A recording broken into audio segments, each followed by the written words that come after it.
Честит имен ден на Анна, Ана, Анета, Анелия, Анка, Аница, Аня, Яна, Янка, Янко и всички техни производни. Ако имате именник, поздравете го в коментарите и му пожелайте здраве, светлина и сбъднати надежди. На 9 декември празнуваме зачатието на света Анна, денят, който поставя началото на историята на майчинството. Света Анна е майката на Света Богородица и покровителка на дома и семейството.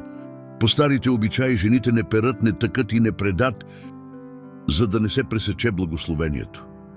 В някои области се замесва малка питка за плодородие и върху нея се поставя свещ. Бабите вярвали, че каквото правиш на този ден, такова ще се зачне в дома ти през цялата година. На Анна не изнася и хляб, сол и огън, късметът не се дава назаем. На света Анна стопанките изкарвали най-хубавото зърно и хранят животните с него за плодородие. Нека света Анна донесе във всеки дом здраве, светлина и мир. Да бъде благословен всеки, който празнува, и всеки, който носи надежда в сърцето си. Амин.